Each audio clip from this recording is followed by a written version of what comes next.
welcome back to East High School. Just a couple of some details here.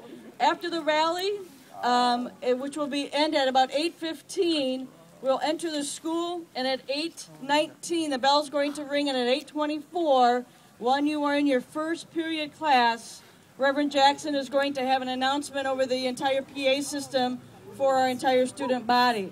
So it's going to be really important for you to be in your classes first period right on time so you can listen to the message that Reverend Jackson is going to have. And it is my distinct pleasure to welcome Reverend Jackson to East High School.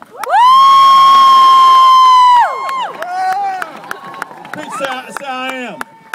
I am. Everybody, I am. I am. Somebody. Somebody. I am. I am. Somebody. Somebody. I can learn. I can learn. I will learn. I will learn. I must learn. I must learn. I can learn. I can learn. I will learn. I will learn. I must learn. I must learn. Red and yellow. Red and yellow. Brown, black, and white. Brown, black, and white. All precious. We're all In God's precious. sight. In God's sight. Everybody. Everybody. Somebody. Somebody. Stop the violence. Stop the Save the violence. children. Save the Stop children. bullying. Stop Save bullying. the children. Save the Down children. with dope. Down with Up with dope. hope. Up with Down with hope. dope. Down with Up with dope. hope. Up with The hope. right to Right. education. The Education. right The to right collective the bargain. to look at the We the bargain. people We the will people. fight for rights We'll fight for and rights justice and justice and peace. and peace. Rights Rights and justice and justice and peace. and peace. Keep hope Keep hope. alive. Alive. Keep hope Keep hope. alive. Alive. Keep hope Keep hope. alive. Alive. Keep hope Keep hope. alive. Alive. Can you scream, East?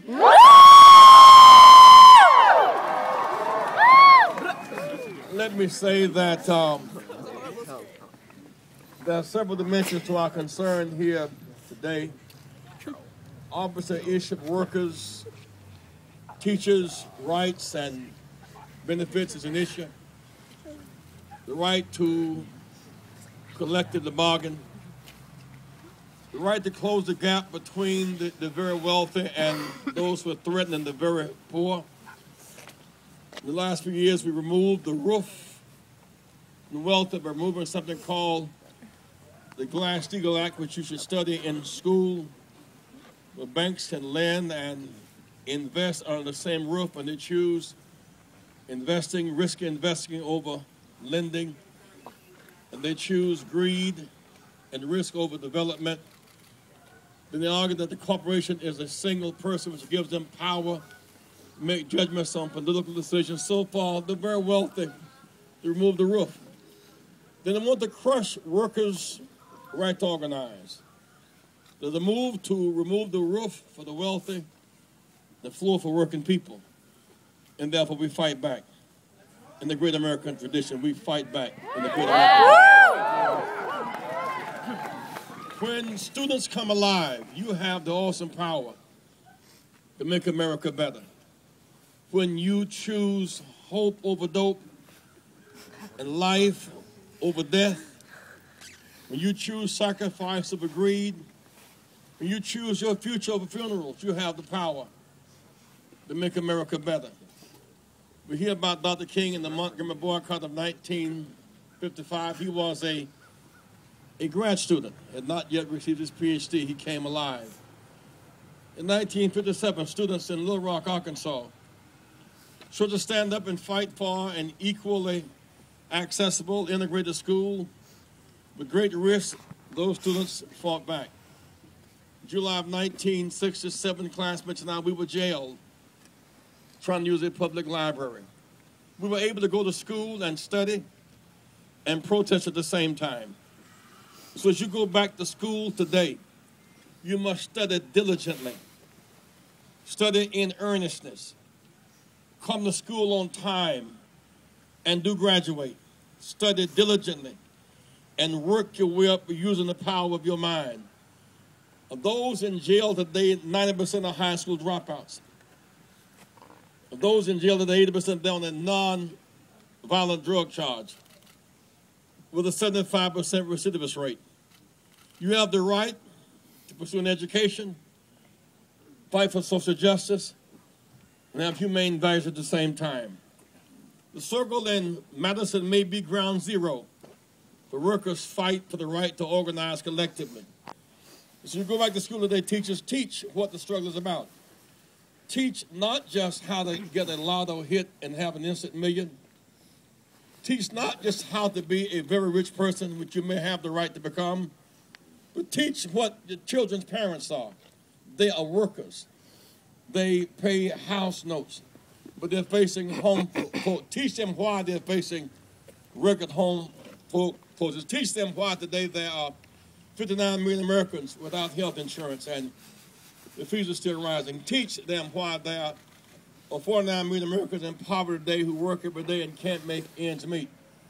Teach them today why 44 million Americans are on food stamps. Teach them today why the billionaires are getting tax cuts and workers are getting job cuts. Say, teach our children. Teach our children how to live and learn.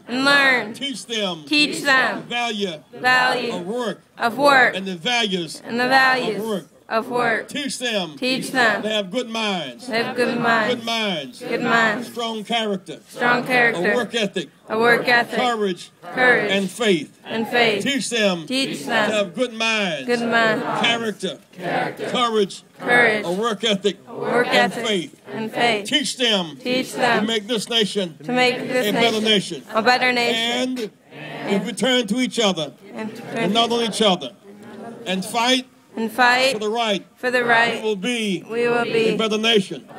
Workers in Wisconsin, fighting for the right, collective bargaining, we'll keep fighting. And they'll keep fighting one day longer. One day longer. The victory is assured. Put your hands together like you mean that.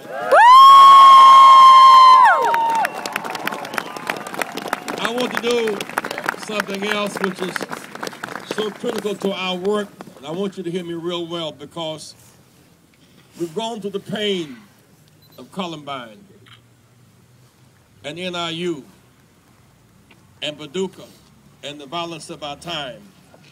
When Congresswoman Gifford was shot a few weeks ago, we were all pained by it all, the threat it represented, but let me submit to you that 32,000 Americans are killed a year from gun violence. 100,000 are injured who do not die. We've lost less than 6,000 soldiers in Iraq in the last 10 years. 30,000 are lost a year to gun violence at home. We must stop the gun violence and end the use of semi-automatic weapons. Now, the other thing is we fought for the right to vote in 1965. Sometimes teachers, this is not taught properly. Not only did blacks not have the right to vote, women couldn't serve on juries in many states in the South. And farmers who couldn't pay poll taxes, they could not vote as well. But also 18-year-olds could not vote. They had the obligation on the draft to serve in the war, but could not vote. We fought for 18-year-olds to have the right to vote. And we did not stop, but we fought for those who are in college to have the right to vote before they attend college. So we empowered youth. Empowered youth. Use your vote. Today, we revolt and register. Now, answer these questions very honestly for me because I want East to take on a new dimension given your fight this week. If you know someone in your school who has tried drugs, raise your hand. Raise your hands real high. Hands down. You know someone who's brought a gun to school, raise your hand. You know someone who's brought a gun to school, raise your hand. Hands down. You know someone who's dropped out of school. Hands down. You know someone who has considered committing suicide, raise your hand. Hands down. We must break the cycle of despair. We must break the cycle of despair. We must not surrender. We must fight for hope and healing. America is great because it has the right to fight for the right. May we fight for the right to teachers' rights. We fight